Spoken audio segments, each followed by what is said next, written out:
Life is too short. Spend it wisely.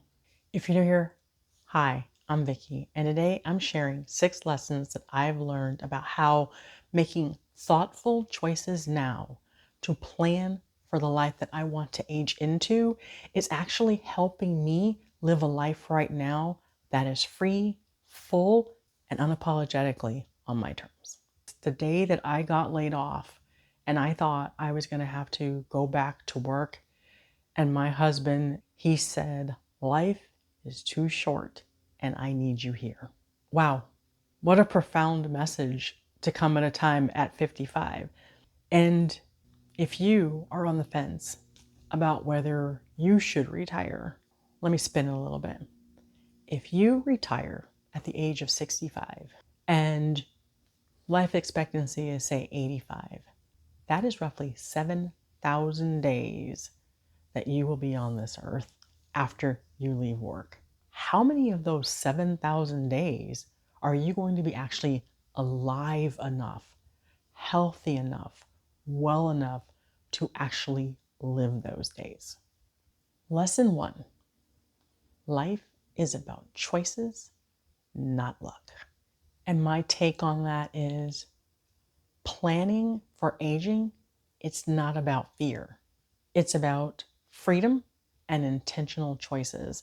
I know I sound like a broken record, but freedom for me is an estate plan. Having those legal documents in place, knowing who's on deck to take care of me, and they have the legal rights to take care of me, knowing everything that I want is laid out, aging in place, knowing that my house is now set up for me to age in place. I've got the grab bars, I've got the single floor. Oh, wait, I'm not all the way there. I still need one more walk-in shower. But knowing that I'm putting those plans in place gives me that freedom that I'm going to be able to live today knowing all that is taken care of. Because when my aunt passed without a will when I was 30, and I saw the chaos that, my family had to go through when the realtor who was trying to buy her house and we were pushing him away decided, okay, well, fine, if they won't sell it to me, I'm going to steal it, forged a will that was dated 3 days after she passed, and we still had to fight it in court. I didn't want my family to ever have to go through that. And you know what? I had 0 assets at that time, but I still created a plan because I wanted the freedom to know that that would never happen to me. So legal documents aren't just boring paperwork. They're freedom to spend your time, money, and energy on living today instead of putting out fires. Lesson number 2, invest your time wisely. And this was the big one for me when I have been working for over 30 years in some form in corporate America.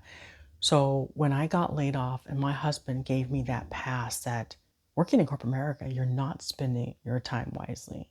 You're spending your time making a lot of money for another company, but you're not spending your time wisely for yourself. Spending your time wisely would be being here, helping me with my parents, and being here trying to figure out what you want to do for the rest of your life, because I know you're not happy at work. I know that you struggle with that every single day. But some lessons are hard to learn.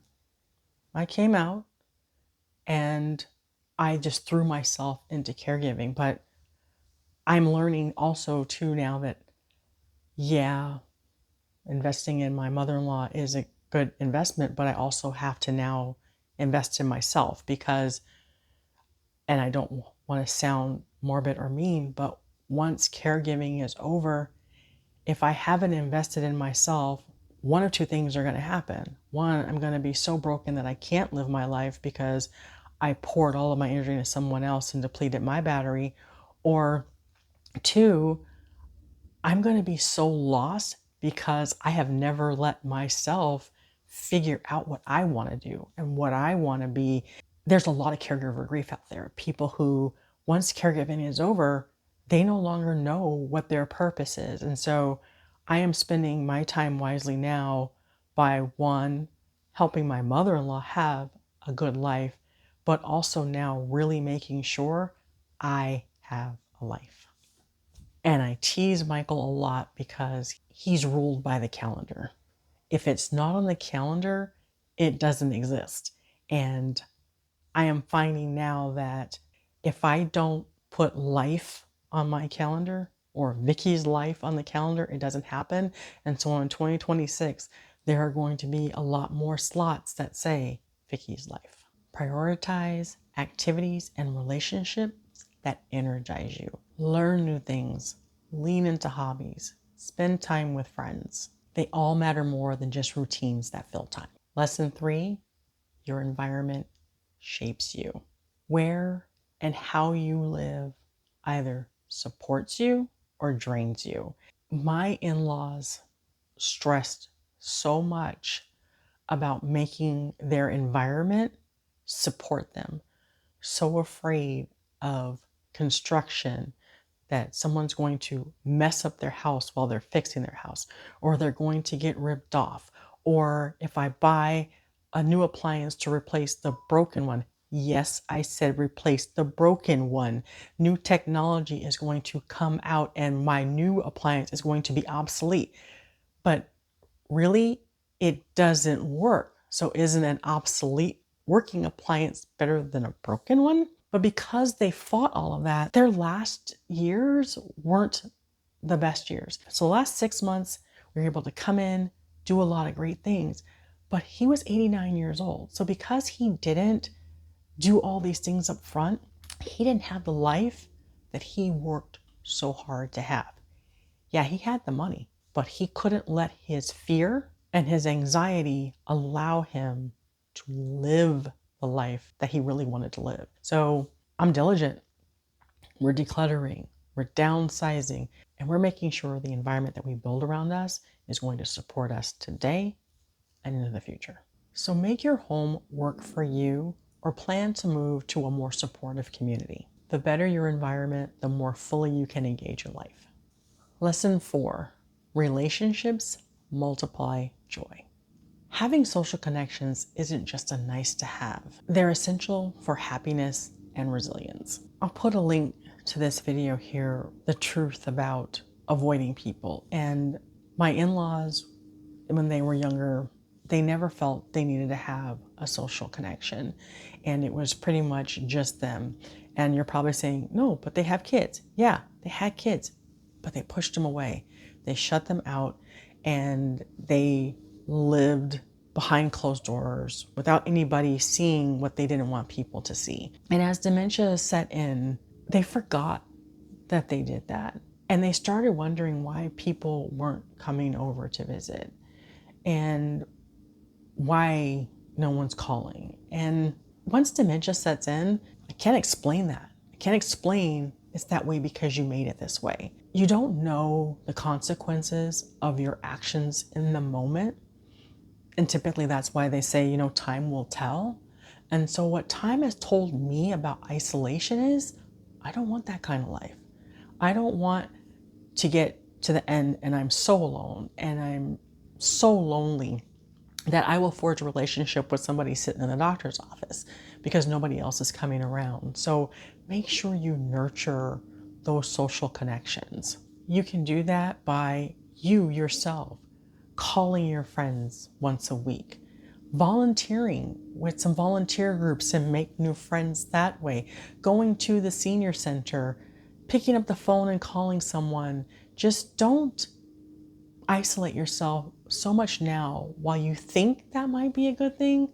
Later on, you could be like my in-laws and want to know where everybody is.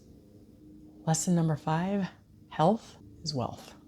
Sleep, movement, proper nutrition, proper hydration, going to your doctor, taking your medications as prescribed, having your eyes checked, all of those things build a life that helps you to continue enjoying it. This is another area that I have been struggling with because, like I said, I jumped out of work where I prioritized work over myself into caregiving where I prioritized caregiving over myself. And I hear my advice and a lot of times it goes out the window, but in 2026, it's actually starting to stick. And I know the consequences of not taking care of myself. You can't pour from an empty cup. If you don't take care of yourself, you can't rely on somebody else to take care of you. And so 2026, I'm all about that. Vicki is on the calendar. So yes, Mill, my mother-in-law, has a lot of appointments. I need to schedule her around me. Michael has doctor's appointments. We need to schedule her around those. And if something were to clash and something were to come up where there's a conflict, I have got to trust and delegate to those caregivers that are there to do their job and stop trying to control everything, because in controlling everything over there, I am not controlling everything here. So exercise, nutrition, sleep, and stress management, don't think about them as things that only take you into the future, but as things that help you live fully today. Lesson number 6, keep growing and learning.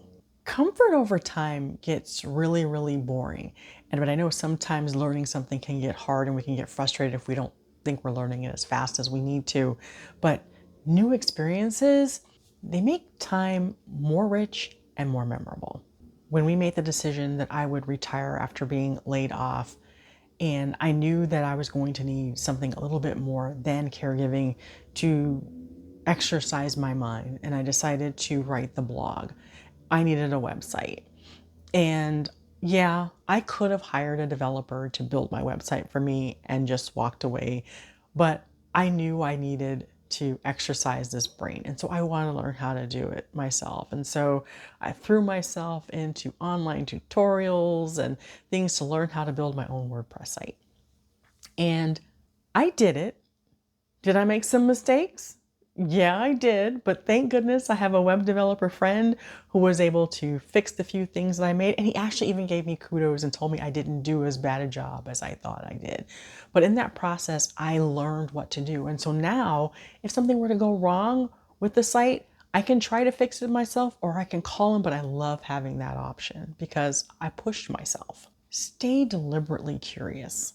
Take up a hobby, explore new interests, push yourself to do things out of your comfort zone, because not only does it stave off dementia, it adds fulfillment to your life. Life is too short. Spend it wisely. Yes. The choices you make today, how you spend your energy, how you invest your time, how you plan for your future, how you invest in relationships, they give you the freedom to fully live your life today because you've already taken care of the future. So let me know in the comments. I'm really curious to know what's one way you're going to spend your time more wisely this week.